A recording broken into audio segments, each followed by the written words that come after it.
ishengero rizogwa. Ishengero ryose garamo umuntu umwe ryona buramuginjiramwo Kristo yohagurutsa amabuye n'ibiti bikagira iki bikavuga bigasamirana maze twebwe twari twigira abahambaye twebwe twabona ko tudashobora tutabonetse hari ibikorwa bidashobora gukoreka tugatangara amabuye n'ibiti biriko biragira iki biriko biravuga izina ry'Imana rihabwa icubahiro. Umutwe w'amajambo navuze ngo n'abasuku bangahe? Abasuku babiri. Iyo dusinguriye mu gitabo c'Abami ba mbere mu gice ca 19 turahasanga umukozi w'Imana nzi. Turahasanga umukozi w'Imana Eliya. Uyu Eliya tuja kubona ko yakoreye Imana, tumubona mu biringo vyinshi, izina ry'Imana rihabwa icubahiro.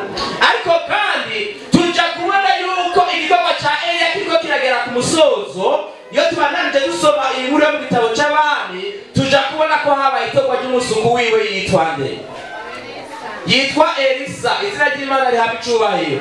Kandi uyu Elisa tuja kubona yuko mu gishingo yabanye na Eliya yariko aragira iki? Yariko aramwigira ko izina ry'Imana rihabwa icubahiro. Reka dusabe umusomyi aturabire mu gitabo c'Abami igice ca 19 ahere ku murongo wa mbere arashikara ku murongo w'umunani. Maze Ahabu adondera Yezebeli ivyo Eliya yakoze byose n'ingene yicishije inkota bakamenyi bose. Yezebeli araheza atuma intumwa kuri Eliya atejo nk'aya mangu wewe ubwawe uti natakugirira nk'uko wagize abo uti Imana zirakabimuhanira kandi birushirije. Eliya aterwa n'ubwoba akura hasi arahunga wakize amagara aja i Berisheba h'Ibuyuda ahasiga umuntu wiwe. Kane mugabo we agenda urugendo rw'umunsi umwe mu bugaragwa araza yicara munsi y'igiti cy'umurotemu yisabira gupfa atewe Uhoraho ibyanje nibigarukire hano ntabara unkureho kuko ntaruta basogokuruza. Simbira kundwi mu marayika w'Uhoraho agaruka ubugira kabiri aramukoma aramubarira ati byuka uje urugendo ntirurakunanira kuko ari rurerure. Umurongo w'umunani nuko arabyuka arajya aranywa izo ndya azigendera iminsi 40 n'amajoro 40 ashika i Horebu ku musozi w'Imana. Imana ihabwa icubahiro. Imana ihabwa icubahiro. Izo ndya azigendera iminsi 40 n'amajoro 40. Mu yandi majambo tuja kubona Eliya yarondewe n'uyu Yezebeli mu gihe yaravuye ku musozi Karumeli aho yaravuye gutikiza bakamenyi bandi. Uyu Eliya mbere amaze kuyiweza kumva amajambo y'uyu mwamikazi Yezebeli byabaye ngombwa yuko yumva ko bikwiriye ko igikorwa c'Imana kirangiza maze noneho yisabira gupfa. Ariko kandi tuja kubona ko Imana itari bwamukure ko amaboko kuko atari bwatora umusuku wayo. Izina ry'Imana rihabwa icubahiro. Ariko kandi siniko nagendera kujane ku musozi Karumeli tuja kubona yuko Eliya amaze kubona ko igikorwa cyo kugeragira ku musozo Imana hari icyo yamubwiye imaze kumwereka duhereye ku murongo w'9 ukabona ku murongo wa 14 tuja kubona ko Imana yaberetse icyo akwiye gukora. Yaberetse ko akwiye kongera kubandanya urugendo kandi muri uru rugendo rwiwe niho tuja kubona umusuku wa mbere. Izina ry'Imana rihabwa icubahiro. Kuvuga ngo Eliya mu gihe urugendo rwiwe rwariko rurarangira ngaha ku isi byabaye ngombwa ko Imana imwereka icyo akwiye gukora kuko igikorwa c'Imana nticagomba kurangirira ngaha nyene, nticagomba kurangirira ku mushumba wayo Eliya. Maze noneho usomye ukabandanya uraba ku murongo wa 19 tuja kubona Eliya yuko hageze ahantu agendaho Elisa ariko araragira maze amuterera ku mutamana wiwe. Izina ry'Imana rihabwa icubahiro. Tuja kubona ko uyu mutamana wa Eliya wagize ubwako budasanzwe kuri Elisa. Izina ry'Imana rihabwa icubahiro. Maze noneho Elisa aravuga ati hinge bandeje kugira baje gusezera data na mama maze meze ngira iki maze meze ndagukurikira kuko igikorwa kitari ca Eli kuko igikorwa atari Eliya yaracitumye yamugobereye yamubwiye ati genda ubone mugize. Maze noneho tubona ko Elisa hageze ahantu araza arabaga inka zibiri zisangiye ingogo, maze noneho azitekesha ibiti byari bigize izo ngogo zabyo, maze agaburira abantu, abona gukurikira Eliya. Izina ry'Imana rihabwe icyubahiro. Muti none niko ndagambira kuja hehe? Tuja kubona iyo dusomye mu gitabo cya kabiri c'Abami, igice cya kabiri uhereye ku murongo wa mbere ukamanuka, tuja kubona rero idonido ry'uyu mugabo Elisa ivyamubayeko. Izina ry'Imana rihabwe icyubahiro. Elisa yiteguye kubona igikorwa cyose c'Imana n'ingene kirangiriye kuri Eliya, nawe agiye kwitangura. Izina ry'Imana rihabwe icyubahiro. Maze noneho Eliya amubwira ati endana gusa dusubire inyuma kuko Imana igomba igira iki, hari aho igomba intume. Maze Elisa aravuga toya, sishobora kuvana nawe, ati mbere indahiro n'uhoraho nawe wenyine turi kumwe. Izina ry'Imana rihabwe icyubahiro. Tuja kubona ngo abiga ibyo kuvugishwa n'Imana bakomeza kubwira ijambo Elisa. Izina ry'Imana rihabwe icyubahiro. Baramubwira bati mbega urazi ko uyu munsi wavura utandukana na shobuja? Aravuga ati ego ndabizi, ariko pfa kugira iki, pfa guceceka. Maze noneho tuja kubona yuko hageze igihe Eliya abwira Elisa ati ndagomba basugira ikintu kimugize iki, unsaba. Izina ry'Imana rihabwe icyubahiro. Ni kuri iri jambo nyene hari ku musuku wa mbere. Izina ry'Imana rihabwe icyubahiro. Ikintu kimwe ugira iki, unsaba. Byari byoroshe ko yari yamaze kumenya yuko Eliya agomba atandukanywe nawe. Byari byoroshe ko yongera kumubwira ati mazanga zanjye nariko ndagira iki, nariko ndaragira.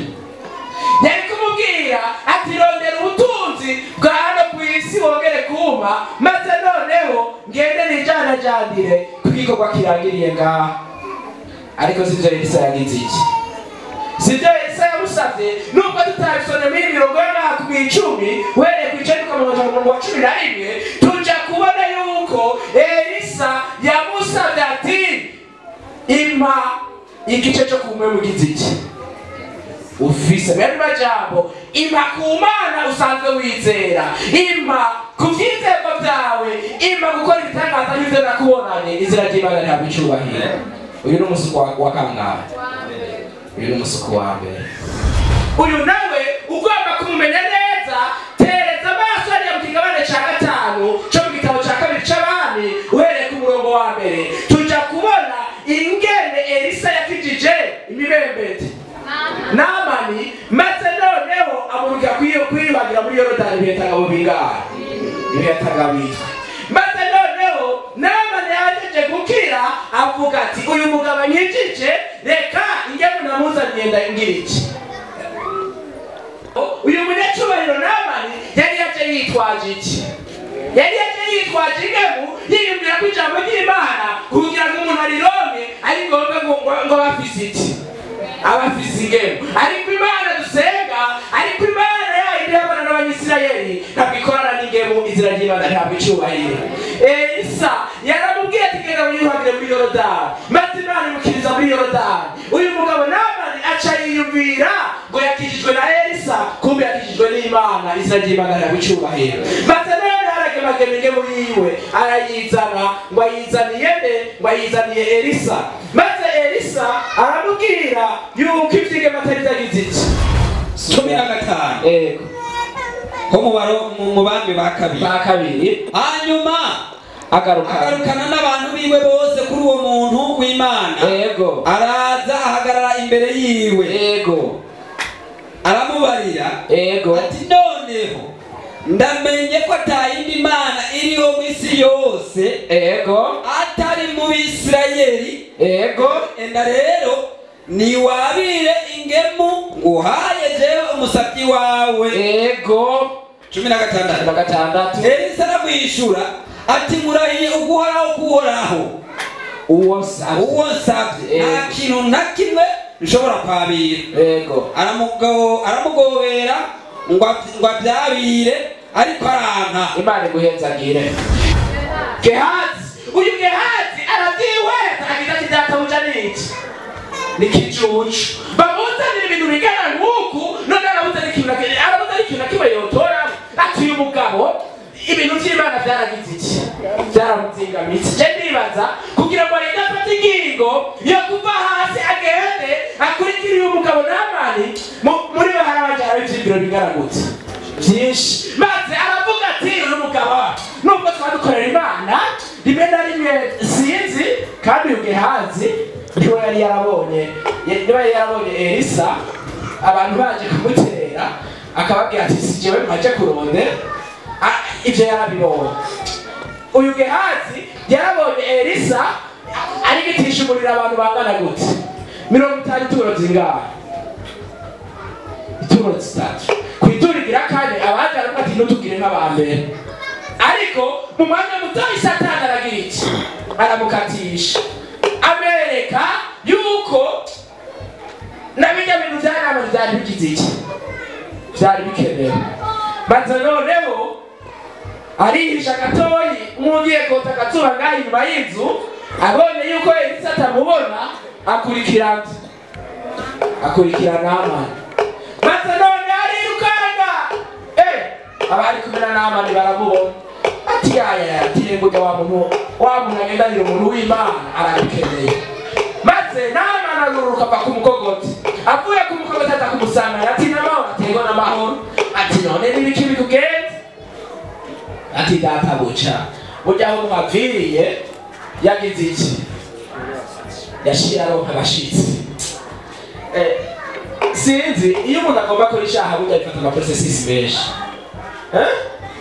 wewe muri we ati gusa agomba kora icyaha cyo kuja kwironderera tukayikwana kwa Namani ariko utwo dukegiye kurondera kwa Namani icambere aragize iki arabeshe yuko mirasize iki abashitsi kandi amaze kubesha ivyo yarondeye yaragize iki yarabirose arabironka kandi rero n'abayicari iteye ingorane arabona neza ko nyabishikana muhira ataza kugira iki ataza kubijyana Elisa bishobora kumukwegera akarambaraye aca arondera hagira iki aha binyegetse arabihisha ariko icyaha n'ikinyegezwa bene data icyaha n'ikinyegezwa ndabarahiye maze agiseruka mu mwanya mutoyi Elisa aragira iki aramuhamagara ati mbege hasi ugize iki uvuye he yabishuye iki isome murongo wa 23 yego